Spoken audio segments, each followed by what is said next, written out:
Hi, I am Chef Bob Aungst, and I am just beyond excited.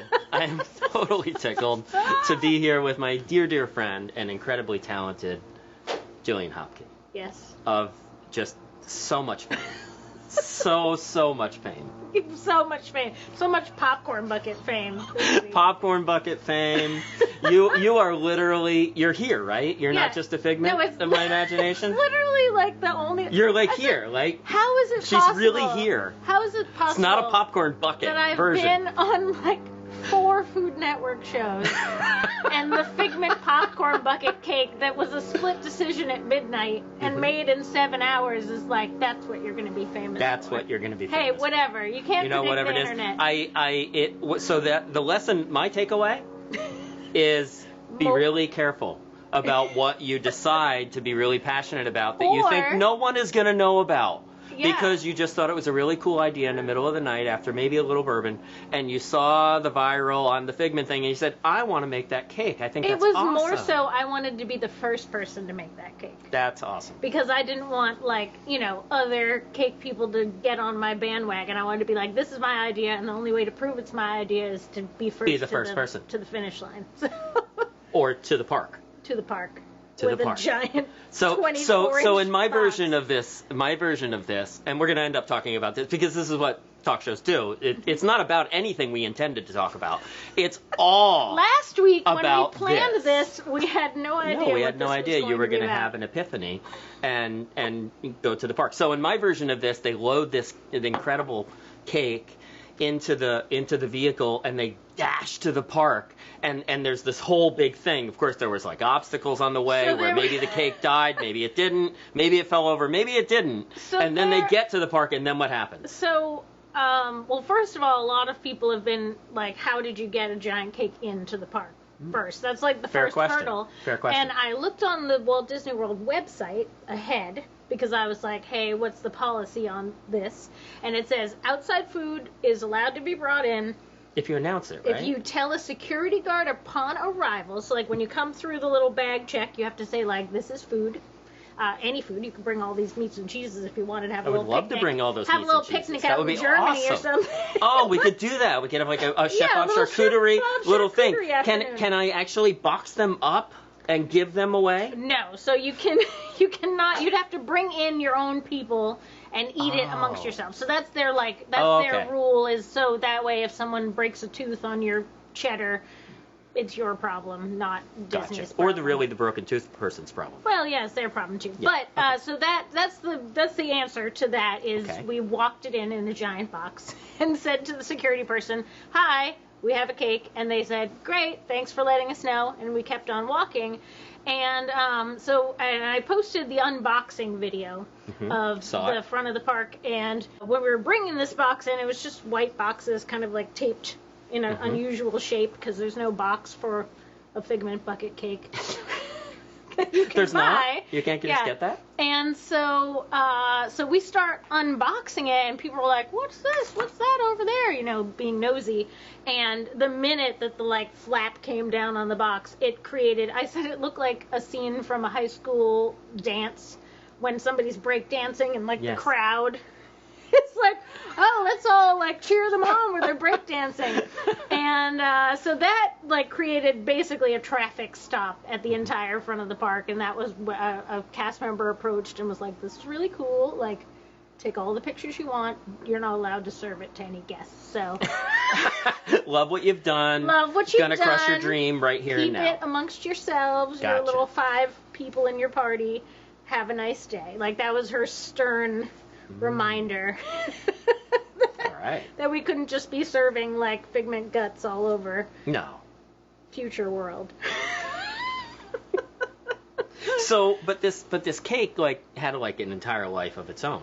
It did. It went from that spot to now it became. Well, and it went on. The tour around the park was about 2 hours of poor Steve carrying 18 to 20 pound Figment poor cake Steve. Around. I'm gonna cheers to you, poor Steve, because seriously, I know the things that you do to keep this moving forward and to enable its passion. And that was a lot. Dude, seriously, Cheers to you. Carrying the cake for 2 hours was a lot. So we took it like on a whole tour. It went to every planter that said Festival of the Arts. It went to the Imagination Pavilion, to the Figment sign. It went to the fountains, the little jumping fountains. He took pictures by that. We took pictures on trash cans because if you're at Epcot, that's your table. That's where you eat traditionally. Yep. Mm-hmm. And then if you haven't eaten it on a trash can at Epcot, you really haven't lived and experienced the culinary experience here's the that really is. wildest thing. So we took him over to, we knew that the line for actual buckets was going to be 6 miles long. So we took him over. We found hence the inspiration. We found the person, the little sad cast member holding the end, the line starts here sign, and we took a picture with that, like with her holding up the sign, and then with all of the unboxing crates of like cast members fervently just taking plastic and boxes and trying to get them out as fast as they could. And while we were over there, there was a few people just kind of like picnicking on that little artificial lawn area. And one lady came over because she saw we were taking pictures like side by side with some of the buckets and the cake version. And she was like, "Oh, do you want to borrow my tablecloth?" So it turns out that she is in the business of crafting like linens for the trash cans. Oh my gosh! Like so that person exists. So if that person sees this interview, linens I want to cans. interview you because you need to be a part of my entrepreneurial world because I love that you saw that, had that moment, jumped off the cliff, and made a business out of making linens that go over trash cans. It's in crazy. Epcot. It like fits exactly over the top. You can get. It has pockets for silverware. You can like roll it up like a little mobile picnic thing. It's amazing. So that was a shock on top of all of the other shocks that day. And so then we cut him ceremoniously. The 5 of us ate a piece, and then we had a very elaborate trash can funeral for him, which has now also gone viral in its own right. There's a lot of write-ups of like, how dare they throw him in a trash can. I was like, I had rides to go on. Yeah. Like, we ate it. A friend of mine was... We have rides to go on. People. We have like snacks to eat. We have art to buy. We have things to do that are not... We're on a schedule. We're on a schedule. He lived a grand life for 2.5 hours. And he is immortalized. Immortalized forever. Yeah. In pictures, in his little grand tour. He took a lot of funny... for the Festival of Arts, they have these like faux... it's like a photo opportunity, but it looks like the art. So it's like framed, and it looks like... Why am I an idiot? I can't think of the art with the sunflowers. The art with Van Gogh. Van Gogh, thank you. So they have like a Vincent Van Gogh backdrop. They have a couple like Disney movie book page ones, and so Steve had a great time taking. I'm sure he did. He's so artistic.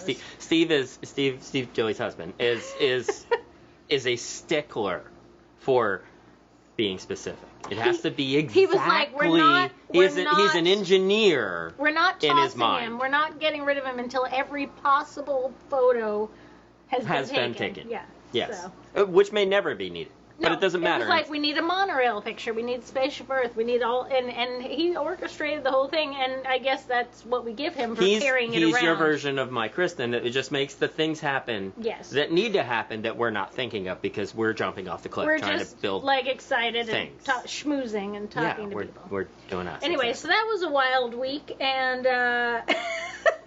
and then here we are. So the only thing that you can do after that much chaos and explosion of the internet is make cocktails. It is. But before we make cocktails. Oh no, wait. Don't buy yet. I'm segueing too soon. So don't buy yet. Yeah. Don't buy yet. Okay, I'll keep drinking this water that I have. So first, let's talk about post-holiday wars. Yeah. So if you think Figment was a giant thing, let's talk post-holiday wars. Yeah. Then let's talk about Jilly coffee. Yeah. Oh, let's definitely talk about it. We have to talk about that before we talk about the cocktails. I know. I don't know why you jumped ahead, but that's what we're doing. That's what we do. We jump ahead because this is live. You don't even know some of the things in my head right now I'm not saying about live. So crackers. It's crackers. It's about the crackers. Cheese and crackers and meat. And it is. We take care of, back in the green room, which is right behind me. We take care of our celebrities that come in here because we have to. or Craft they services turn into at this. Chef Bob's house is like none other. Craft services here is the bomb. It is the bomb. So let's talk about post-holiday wars, because Yes. we met during post-holiday wars, and I loved all of the conversations that we had around that. So what happens post-holiday wars? I'll put you on a spot, and I'll ask you, Yeah. tell me what that felt like at the announcement. Of us like not you winning. didn't win when we all know you should have. Okay, so- and I can be. This is my show, so I can say whatever the hell I want. So it's and going- we all know you should have won. What we know that, but it's going But, to so be tell a me. shock to you to find out that of the three of us, the biggest emotion in the we didn't win moment was, oh, thank God we don't have to make another cake. Because I don't know if you know, but we were shooting Grinch, and the producers came up to us and said, hey, we just came up with this idea. So at this point, at the time that we shot Grinch, we had like a go home day. We had like, if you stay through the end, if you make it past Grinch to the finale, we shoot the finale this day, and you leave back to your house on this day. Back to real life. Which was the 2nd of July.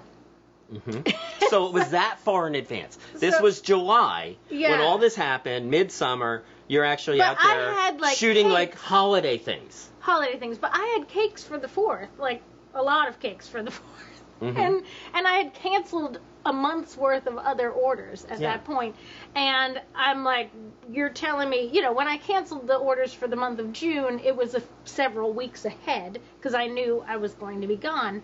But when you're telling me like 2 days from now I might have to make another cake, there's no time to cancel people at that point. No. Like that's not That's it's not an not option. right. It's not an option. No, it's not the right thing to do. And so of course, like we didn't want to lose, but at the same time we were like, oh dear God, we don't have to make another cake. So because they like immediately, and the other thing is that so it was Halloween versus Christmas. Right. So the Halloween team had wrapped like the day before, so they got a whole day of rest to like hang out and think of their idea and all of this. And, So we can put this in context, they had one day not even one day because of rest. we shot Santa. And how many days in a row was that up to that point? Well, it was about 3 weeks to shoot all 8 of those episodes. So 3 weeks straight. So it was like they got every that day. big one day off. Yeah, we got one day off because we still had to submit like designs for Santa, assuming they're Which like is no day off. Yeah, no day off. And so then when they came to us, when we're like half engineering Grinch legs and all which this, was my favorite. and they come to us and they're like, would you stay if we do this other thing? And we're all like, of course we're not going to say no, but like, no. Like, dear God. Who came up with this trash idea? Yeah. And the prize. Writers. Yeah, Writers come up exactly. with these trash No. ideas. Writers. It's because they had, like, they don't normally shoot Halloween and Christmas in tandem. So they had both teams there, and they're like, this is our only opportunity that's going to be And they don't care about you. financially feasible They just care about to have everybody TV. on site making stuff. Yeah. And so we were like, oh my God, thank God we don't, sad day, but we've won 4 out of these 6 episodes, so not really any sadness, and bye. Yeah. We don't have to make another cake. So this is the definition of a winner. A winner who doesn't have to take home the trophy and is still so clearly a winner in her heart that is what defines a winner. Yeah, I mean, honestly, I think for me, and you said Grinch is your favorite, I think that, to me, that was the win. If Grinch had been the season finale, there would have been no question. They would have had to give you the trophy. Yeah, exactly. So. And what I loved about Grinch was the noir aspect of it. What I loved about all the things that you did and do is, and the figment cake, is that it is so meticulously close to whatever real. you're trying to make. Yeah, so it's not nailed it it's kind like of moment. the coffee bag that I made for John's birthday. It's like you Yes, put the that bag side by side, and you're like, well, which one's full of coffee? I'm gonna have to pick it up too. Exactly. You cut one in half, and then you know. You're like, the cake board's giving away that this Yeah, is probably exactly. not the bag, but Yeah, probably. yeah. But I love that. And then so the other aspect, so there were things about the show that I didn't know, that I loved finding out.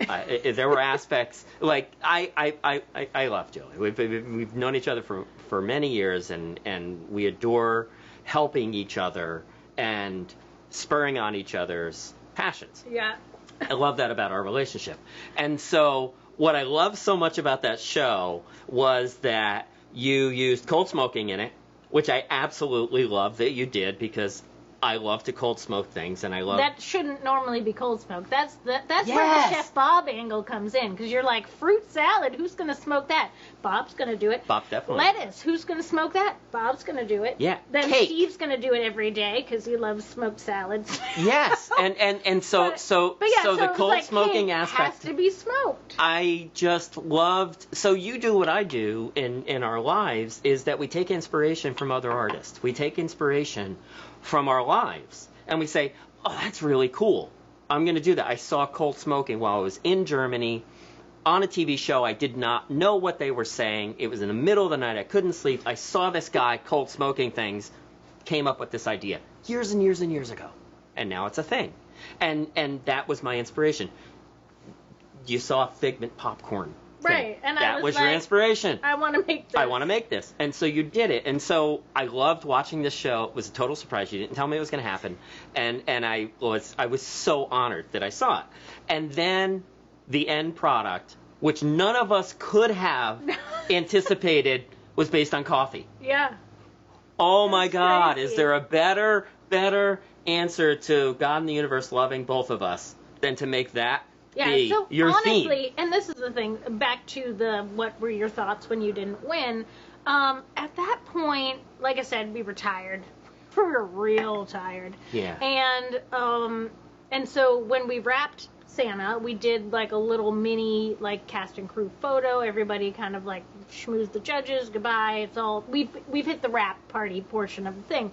We went back to the hotel and sat at the bar, and the winning team comes back to the hotel, and they're like, and we have to make it tomorrow. So there wasn't even they didn't even get a prep day before they had to go into that thing. Meanwhile, Halloween's like kicking back, taking naps in their hotel room, and I mean, We hate of course, Halloween team. the Halloween team is very talented, but it is a little unfair in favor of the Christmas team that they got that little extra bit of prep time. Yeah. So we were just thankful to not make a seventh cake.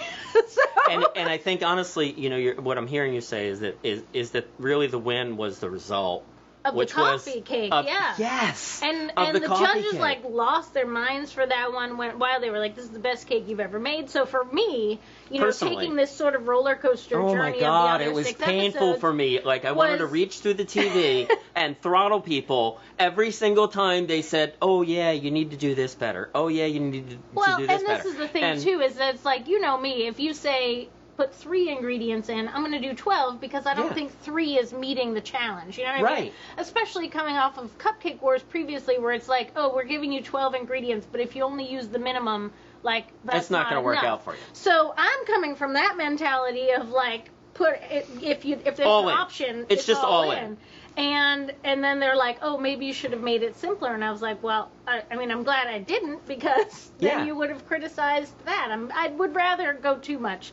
And I think have to dial it back. so in the end, it's a cake that's based on coffee. Yes.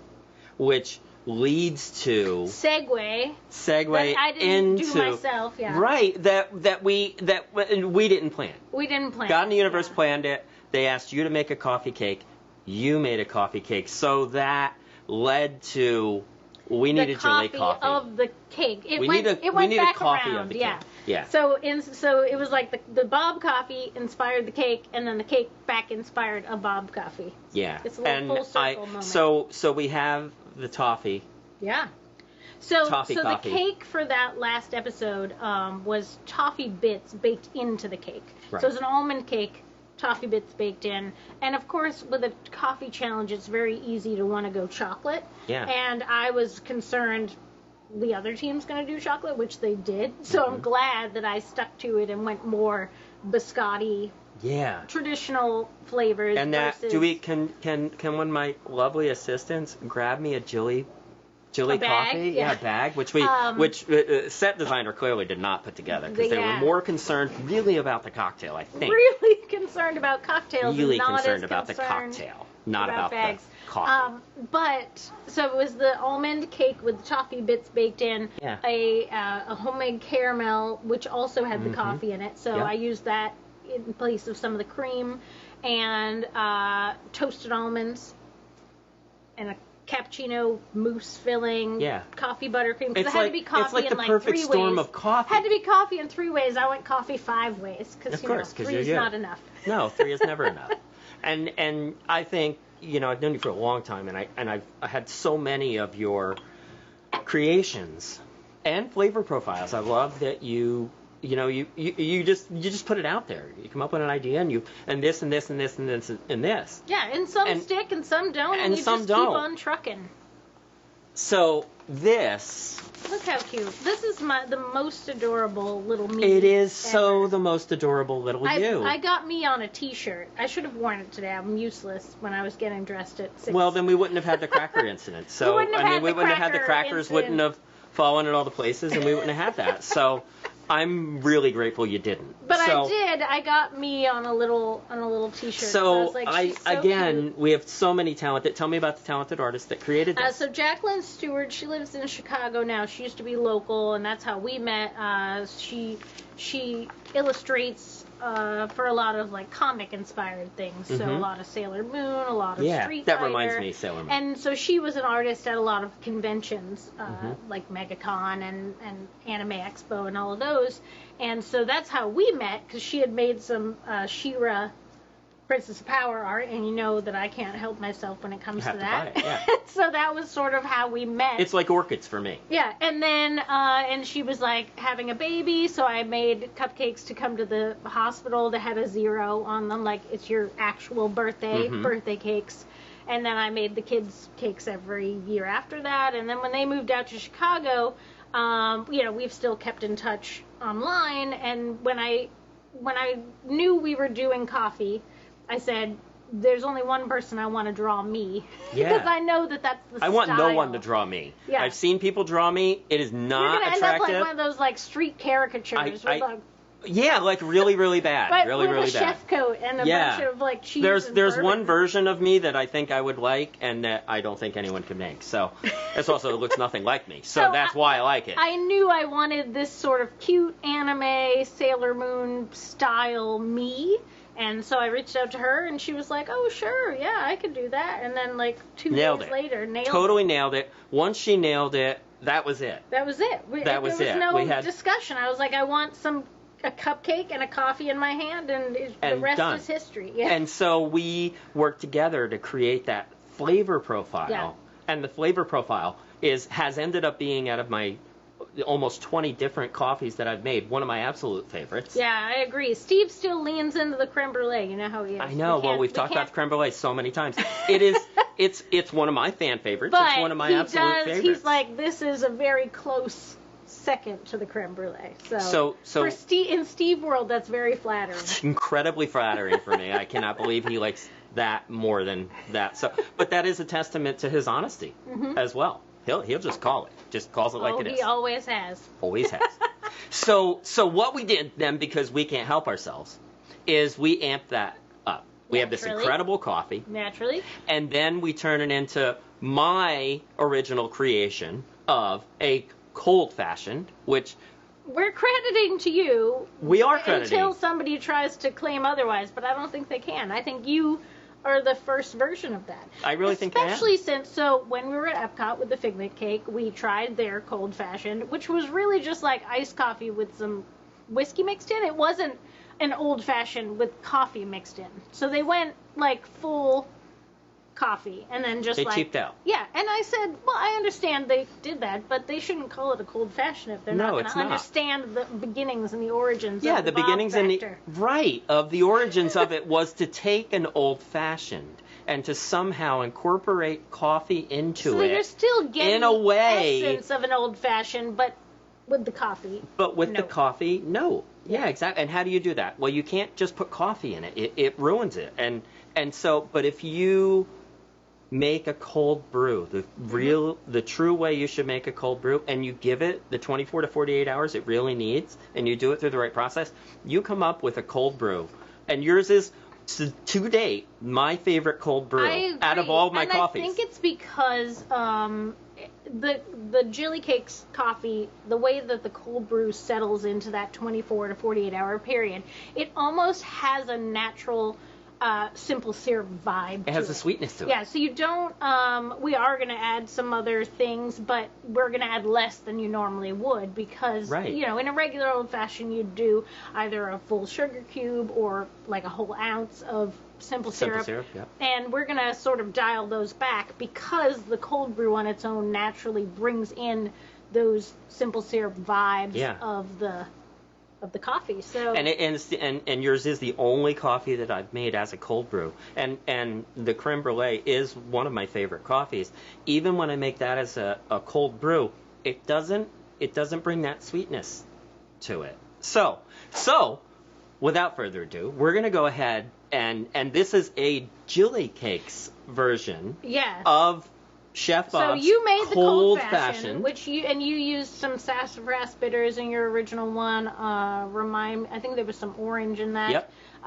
And which coffee did you use for the base of that? Did you the use Ethiopian Yirgacheffe, because that was my biggest, boldest. I wanted a big coffee punch to it. Punch. Yeah. So that's we'll call that the bold version, and we'll call this the everyday version. Perfect. Perfect. So here, let's do it. So tell me, can my lovely assistant or someone bring us some cold brew? We need some cold brew out of my cool, fancy cold brew machine over there. That is a fancy little cold brew machine. I like Isn't it? Yeah, we need to get you one of those. We need to buy one of those. We need to get you one of those. I literally took your coffee, ground it, put it in there, put good cold filtered water in it, and I put it in that fridge, and 48 hours later, here we are. Yeah, that is the extent of the heavy lifting that I did. The way that Steve does it, he'll do the French press. So he does the French press, leaves the French press in there, and then, squeezes it down 24 hours later. But this is even better than that. So now, Steve, that's on the list. Fancy machine is on the list. Fancy machine. Steve. Not even that expensive. No, that's good because he'll cry. Yeah, there you go. So tell me, I know we both know it doesn't take a lot to make Steve cry, but expensive things is definitely one of them. Yes, exactly. I know. Although he will spend a fair bit of money on bourbon, right? True. He has no limit for bourbon. He will spend whatever he determines it's worth for bourbon. Yes, but we'll talk about that in a hot minute. Everything else he cries. I didn't bring any because when I was packing things, I was useless this morning. Now you're going to make me cry. I'll bring some for the Christian stuff, so I'll bring you a little. I do have a surprise for you that's in the straw that you don't know yet. Oh, good. Okay, well, so we'll talk about that. So send me a text reminder. Bring the $1,500 bourbon. Not the bottle, just whatever. Pour me a little flask. A little something. Yeah. Okay. All right, so I have a mini flask like this big. I'll fill that up and bring it to you. It's like a teaser. A little teaser. All right. So talk to me. I inspired by the stuff that's in the coffee flavors and in the cake flavors of the original cake version before we made it coffee, before we made it cocktails. I sort of picked out those notes and said, well, if I were to replace traditional simple syrup, Angostura bitters, orange peel, what would come in those places? Mm-hmm. So, almond, because the cake was almond. So and Di Serrano is one of my absolute favorite. The only way. It really is. There are things that call themselves like the Luxardo cherries. It's the only way. And then I do have some cookie butter syrup. Cookie butter syrup. If you did not know existed, is something that you need in your life. It does, and this is good for other stuff. You can use it for desserts, in your, like with whipped cream and make a little mousse out of it, whatever. I will warn you, don't sniff the bottle because it doesn't smell anything like cookie butter, but it does have those flavors. Can you share what it smells like? Yeah, it smells kind of like fruit. It's a bizarre... You can sort of smell it now. I'm smelling right here. smells like fruit. It does smell like fruit. Doesn't smell anything like cookies, but it No. tastes like cookies. So, All right. So don't be deceived if you buy cookie butter syrup online. More importantly, just don't go sniffing the bottle. Just don't go sniffing really, the just bottle. stick with the taste. Don't sniff it. And then Don't sniff it, kids. in place of the Angostura bitters, I'm using some cocoa and some black walnut. So the black walnut. So that's awesome. Yeah, these are made by Angostura. Angostura makes the cocoa and the orange, which we use all the time. Yep. And then this one is Fee Brothers, the black walnut. I also love the Fee Brothers rhubarb. If you haven't tried those, that one is another. No, we talked about that, and I'm I love super that excited. one, We too. have a rhubarb gin that we use for cocktails, which is absolutely Well, Steve and phenomenal. I just yesterday went berry picking, picked like 12 pounds of strawberries. So for those of you that think that Jilly doesn't have a lot of time in her schedule, she has time for berry picking with Steve.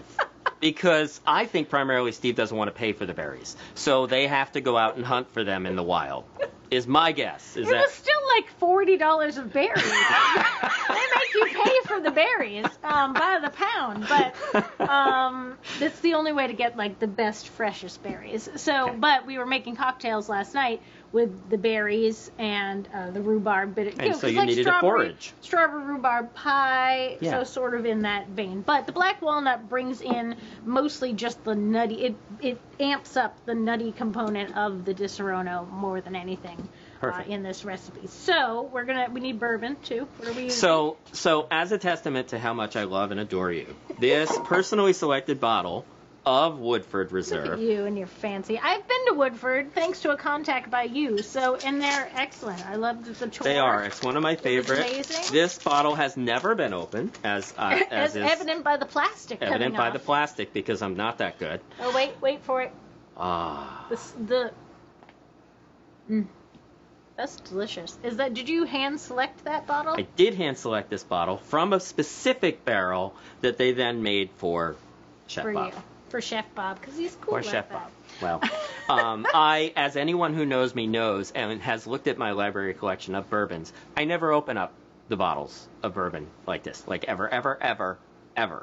I've I know, opened I've it. seen your maker's collection over Yeah. there. It's like, don't touch the wax. Don't Yes. even breathe on it. Don't even breathe on the wax. Yes, exactly. $3,000 bottles of bourbon. We just don't open them. So this one I'm opening for you. I am going to now All right. hand it to you. And I'm going to give you. We're going to measure. We're going to measure because it's a nice bottle. We're going to. He says, he goes, compared to your collection at home. No. Julie has an incredible bourbon collection at home. So per drink, we're going to do 2 ounces roughly, Okay. and a little, It's always the little. and a little. It's always the little. And then, so for both the syrup and the Di Serono amaretto, we're going to use just a ½ ounce of each of those. So that's our 1 ounce of simple syrup is the half Okay. instead of that. So since we're making 2 drinks, we're going to do 1 of that, and then I'll do like 2 little pumps. Okay.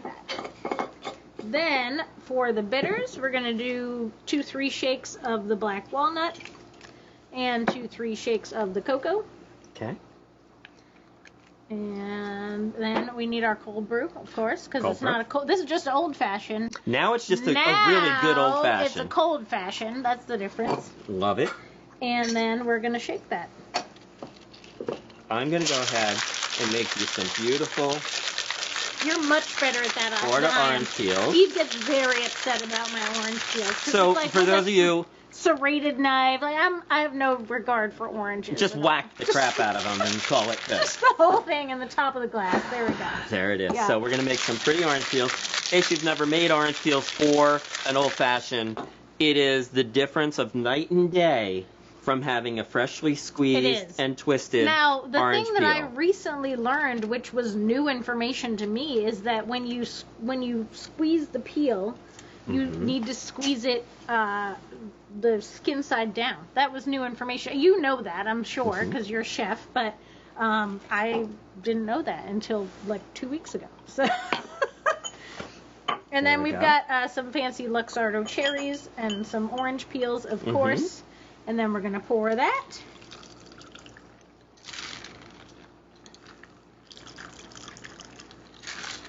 And And don't The waste smell. I was like, don't waste your money on a $15 one at Epcot. Just buy some Jilly coffee, and then you can make all the cold-fashioned Jilly. So you take it, give it a nice little And you squeeze can and a see twist. you can see the like oil actual oil essence on top of that. Oh my God! It smells like heaven in here. It's bourbon, Luxardo cherries, and fresh orange. And there you go. That's for the producer and director. Yeah. And- I and only had sure. one cup, but Off they go. Perfect. off they go. But this is great because there's a little bit of caffeine, but not a ton. So it'll sort of be like a little mid-afternoon wake up. If you're having a brunch, this would be a great brunch cocktail in lieu of mimosas or Bloody Marys or something. Cold fashioned should be the new brunch staple, as far totally as I'm agree. concerned. So all of the information, in fact, Jilly's recipe is going to be on the website. It's going to be on both of our social medias. It's going to be all over for you to find.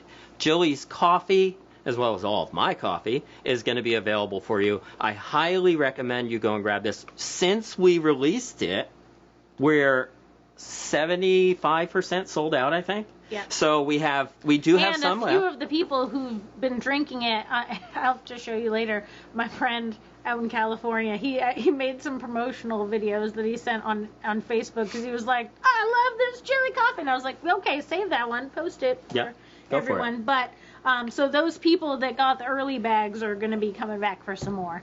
Perfect. So, Well, we don't know what this collaboration will bring us in the future. I think different, maybe, Cake flavor flavors, yeah. profiles, I think might could happen. But if you want the original from the Holiday Wars, almond toffee. almond toffee. I always want to go toffee first because I'm toffee. Yeah, you are. You'll find Cheers. it all on social media. Cheers. Thank you so much for being here. It's always a pleasure to be here in the Bob outdoor kitchen. Yes, and we have all the meats and And the cheeses. meats and cheeses, which And we're the going to meats and break cheeses into in a and minute. crackers. Don't forget the crackers. There's always crackers. Thank you so much for joining us. Everything will be on social media for you. Jilly, thank you so much for being here. Cheers.